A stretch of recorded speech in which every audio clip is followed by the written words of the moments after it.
You're a business owner. Check. You have business owner's insurance. Check. And 10 years ago, that wouldn't have been enough. Today, small businesses are being targeted and taken down by hackers. Medical offices, consultants, CPAs, any business that's built success has everything to lose. You probably have cybersecurity installed on your computer. Check. But you probably don't have cyber insurance. Coverage against loss and damage if your data is compromised. Cyber Policy covers that gap. Cyberpolicy.com shops the leading cyber insurers to find you the right policy at the right price to avoid a catastrophe. Coverage against loss and damage if your data is compromised. Get a custom quote today in just 4 minutes. And for a limited time, use the promo code BLOGTALK to get Norton's small business protection for up to 5 devices. Free when you sign up for cyber insurance.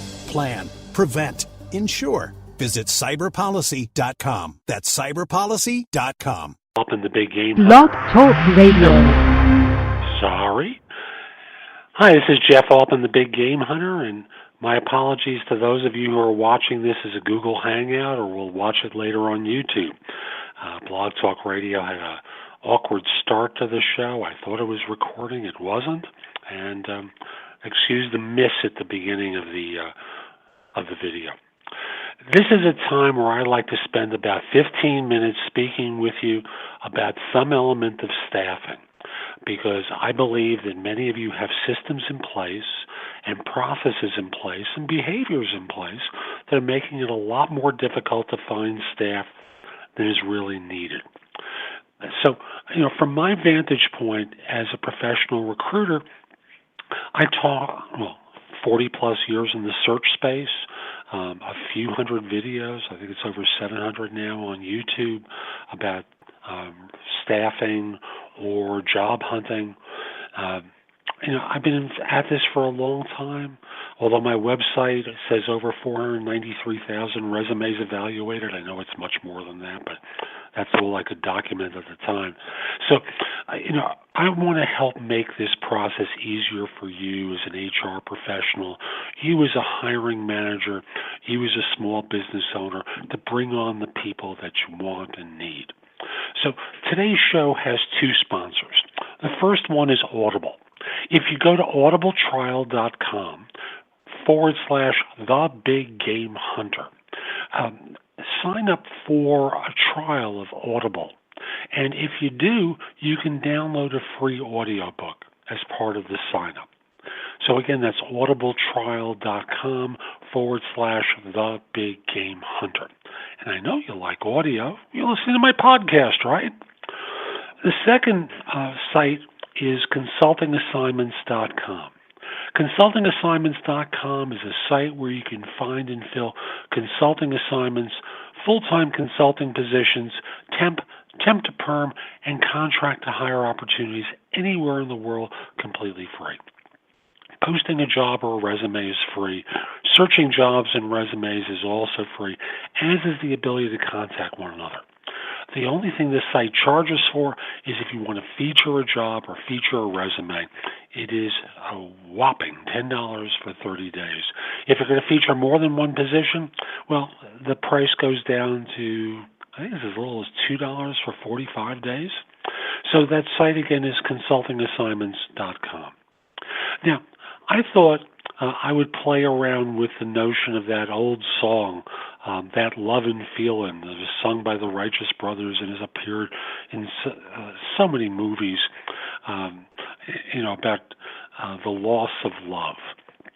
Now, I'm not going to sing for you. I'm going to spare you being agonized by my voice, although people do tell me I've got a nice voice, but not my son. My son hates my voice. But, when you think about the hiring process, things have changed over the course of this recession. Now, I remember a number of different boom times when corporations conducted themselves in a way where they were aggressively trying to woo people. Hiring managers, had great energy with people they were interviewing with. They spent a lot of time with them. Even if they interviewed them on multiple occasions, there was a process of trying to sell this person on joining. Why? Because at the end of the day, even if you didn't hire them.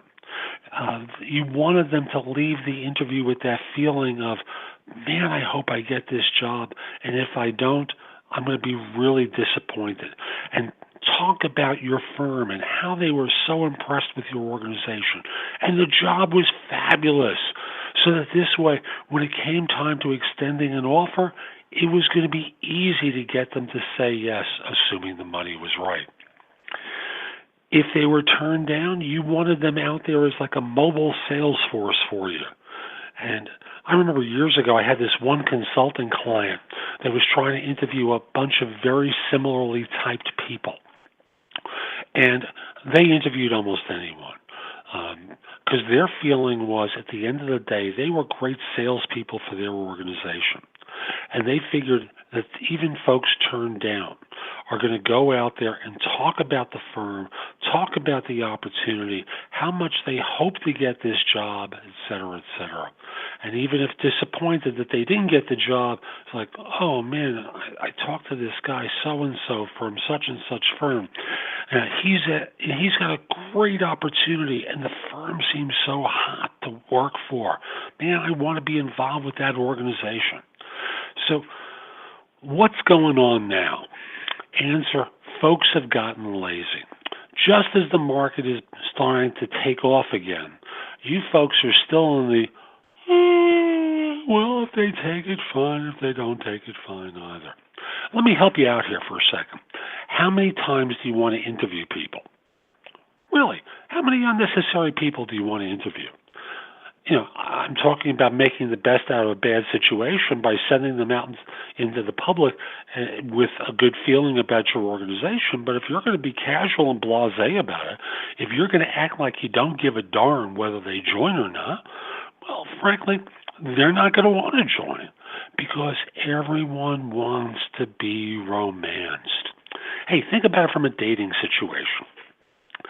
You're out on a date with a guy or a girl, and you're having a decent time, but you act in a way that's cool. You act in a way that suggests that I'm not sure if I'm interested.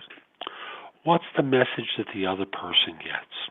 Well, don't get too excited about the idea of being involved with this person, because they're not really into me all that much.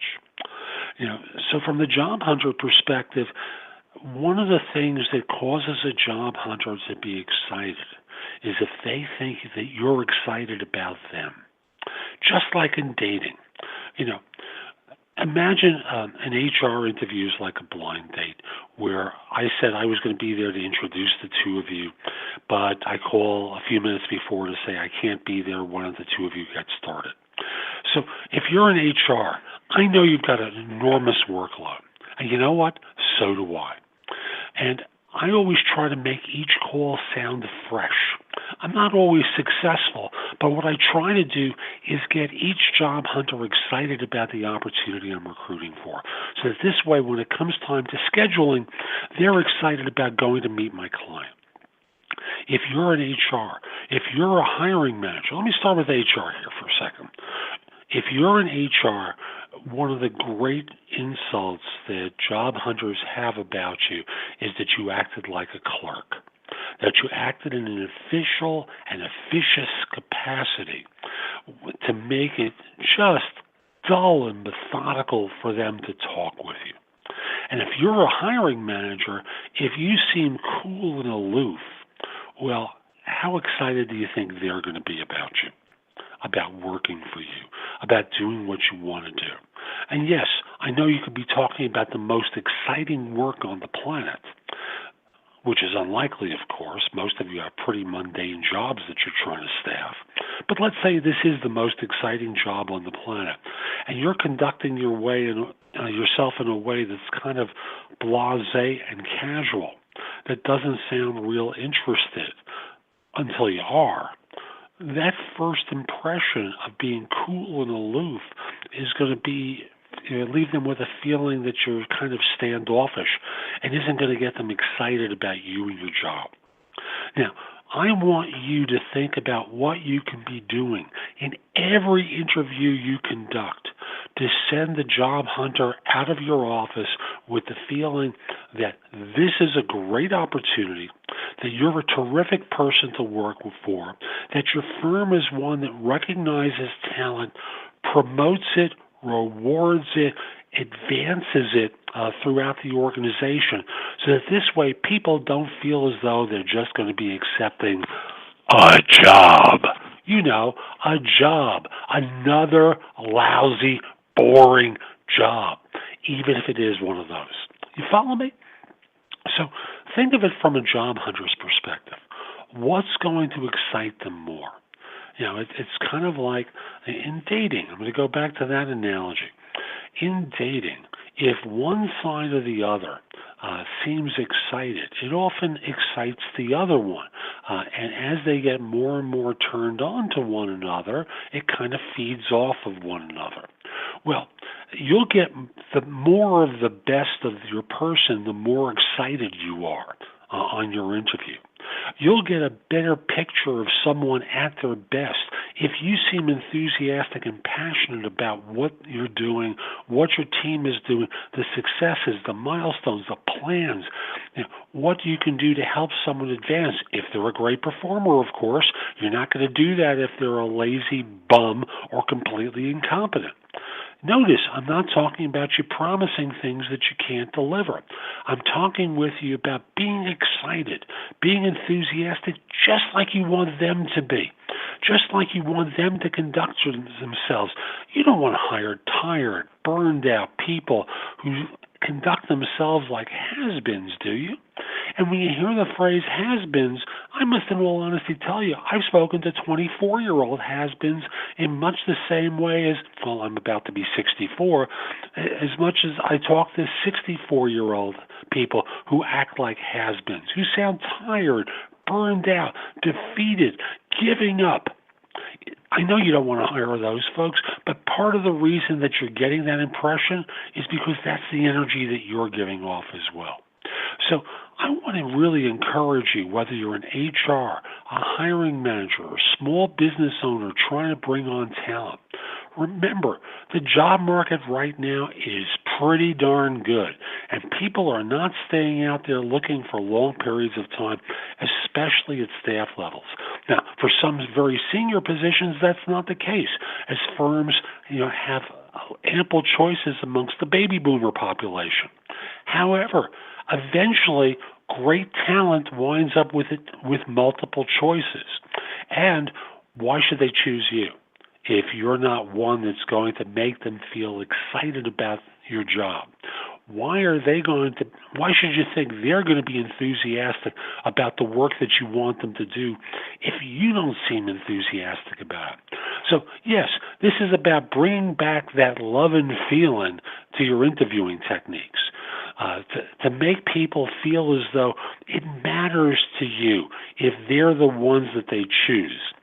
If they're the one that you think can do the best job in your organization. So get over the hump. Remind yourself that you don't like interviewing any more than they do, and you'll wind up getting your first choice, your first time.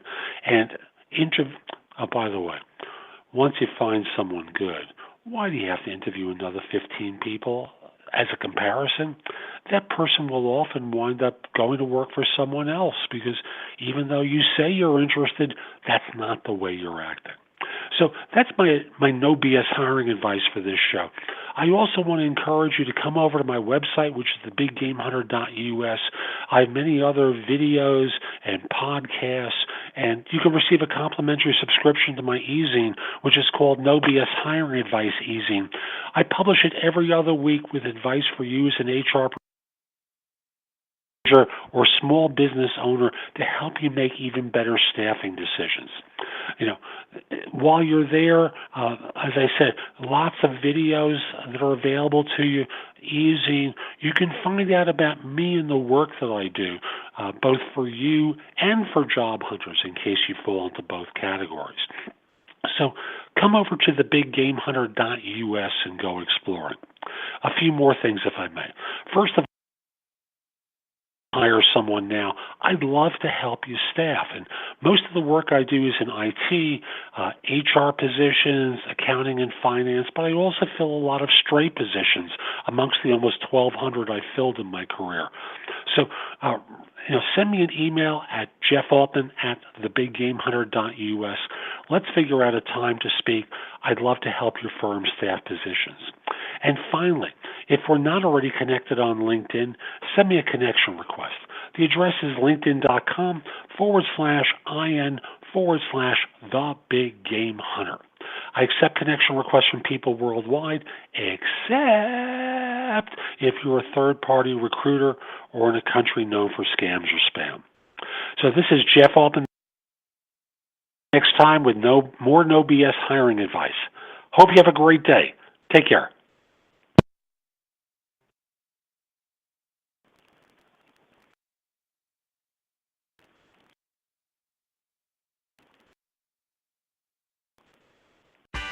Right now at Gap Factory and Banana Republic Factory, save 50 to 70% off everything in stores and online. That's right, 50 to 70% off everything. Celebrate the 4th with dresses from $19.99 at Banana Republic Factory. And at Gap Factory stores, tees start at $4.99. Plus, save an extra 40% off clearance. Sale ends Tuesday. Search our store locator for your nearest Gap Factory and Banana Republic Factory store or shop us online. Right now at Gap Factory and Banana Republic Factory, save 50 to 70% off everything in stores and online. That's right, 50 to 70% off everything. Celebrate the 4th with dresses from $19.99 at Banana Republic Factory. And at Gap Factory stores, tees start at $4.99. Plus, save an extra 40% off clearance. Sale ends Tuesday. Search our store locator for your nearest Gap Factory and Banana Republic Factory store or shop us online.